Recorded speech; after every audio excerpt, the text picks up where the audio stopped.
Kenya's corporate sector is expected to have even more activity this year after significant developments in 2015. We caught up with various analysts on the companies likely to shape the markets this year. Take a look. The corporate space was exciting to watch in 2015 as various companies made announcements on financial performance, expansion and entry of new competitors. The telecommunications sector had significant activity as the Communications Authority of Kenya showed intention to declare Safaricom dominant. This as Equity Bank rolled out a thin SIM technology through its subsidiary Equitel. For Safaricom, I guess so. They're a monopoly in a way. They own 80% of the market. So literally competition is very, very little. For competition to penetrate into Safaricom, it takes time. And they've been able to fend that competition off.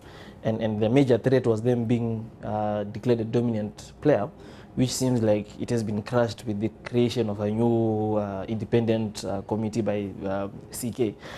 So again, the results will be stellar, but not that stellar. Like you said, Equitel entered the market last year. They just entered last year. So finished their teething problems, all the court cases have gone. They can go full throttle. Having escaped the regulator's axe of being declared dominant for owning more than 50% of the market, analysts predict that Safaricom is set for another great year. I think Safaricom has been one of the biggest movers in this market. Number one, especially because it's been a very profitable company. Looking at where Safaricom is right now, it's more of a, I wouldn't talk of it more as a mature company, but it's still on the growth phase, because looking at it, it's at a point whereby it's still really nurturing on its technology. It's still really building up on the opportunities that lie in the techno space. And even like right now, even on the M-Pesa front, which is actually expected to be the biggest driver for their revenue in the coming years, especially M-Pesa and data. Safaricom is still seeing opportunities whereby it can really capitalize on that. We've seen a lot of growth on the Lipa and M-Pesa front. We are now seeing the Lipa Kodi. There is a lot of going on also in the TV. Companies in the retail sector also caught the economy's attention. Privately owned retailers like Nakumatt, Naivas and Tuskys extended their footprint across the country. However, listed retailer Uchumi had a tough year, marked by change of executive management, a $32 million full-year loss, and close of shop in Uganda and Tanzania. Uchumi is now looking for a strategic investor to pump in $50 million in 2016. To understand retail, you need to understand the chain of supply, the chain of distribution, the aspect of human resource and employment. And this is a challenge that Uchumi is actually going through. And the biggest challenge has been the new CEO, well, he's no longer new, has done a good PR about it to endear the brand again to the people.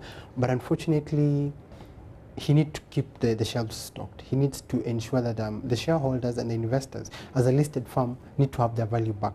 With such making a loss of over $2 billion, is actually sending the wrong signals, especially if you're talking about a turnaround strategy, and especially when you're focusing on, it was a flagship brand. And when you look at the listed companies that actually expanded beyond our borders into Tanzania and Uganda, when you shut down and we're reading in the press and on social media about a raid in the Ugandan stores and the problem with shutting down and things like that, it's actually dented the turnaround strategy.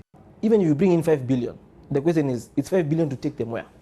Is it 5 billion to move them to Nakumatt level, or is it 5 billion to take them downwards? You don't need 5 billion to take them downwards. They'll definitely announce better results this year because they have loyal customers who go to them. And the closure of the Uganda, Tanzania offices and the branches that they want to close in would definitely reduce fixed costs that they've been having. Will also reduce operational costs because they will reduce the number of staff. Yeah. So revenue top line may not increase, but the middle income that normally swallows the revenue will definitely drastically drop.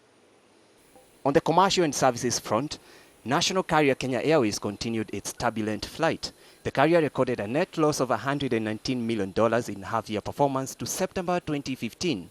KQ, where it stands right now, it's really a wait and watch kind of thing, because right now the McKinsey guys are still on their project. They've given us a target of 1.5 years, that 1.5 years, which started in November 2015. So again, if you are to really be very hopeful about KQ in the immediate term, definitely it will be too ambitious. But again, also it's good to point out that KQ already knows why it's struggling. They're already trying to re-strategize and to really come back with a good strategy that is going to work out for them.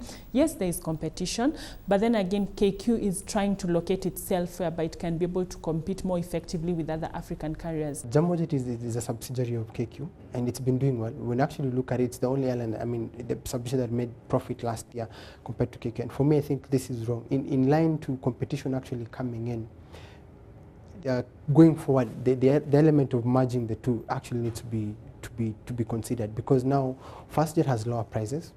They seem to have money. They seem to have gotten the human resource aspect correctly, and we cannot ignore Tanzania. Tanzania is a crucial tourism destination in East Africa, especially when you're looking at the Mara, the Serengeti, the Kilimanjaro. It's actually an aspect that any tourist coming to Kenya would want to go and visit there. And also for me, the other thing is being able to understand actually the partnership. We see KQ has KLM. And this KLM has the muscle to pump in the needed money. And I think they need to look at actually pumping the money, because now we've been told they want to sell at least, I think, 3 of the planes to be able to turn to profitability. I don't think that's how business should be run. On real estate, where investors made up to 30% return on investment last year, housing finance will be a company to watch as far as financing property development is concerned. Another company to watch in 2016 will be Kenocobil, Kenya's largest oil marketer as per market value. Looking at Kenocobil, they have been trying to wipe out their debt on their books. They have really been trying to grow to make strong their balance sheet. So that's a plus for them. You're going to see a lot of growth coming forth. Okay, there's going to be competition because, like, for the market share has actually come down for Kenol, because I think Vivo or Shell has already started like acquiring much of the market share. But still, they still need to remain competitive. And number one, the only way you can encourage investors to remain positive towards your company, it's by ensuring that your debt levels are quite substantial. They are quite okay. So number one, I think it's on the right track. Kenocobil is on the right track in trying to grow their balance sheet by trying to reduce their current liabilities and their long-term liabilities.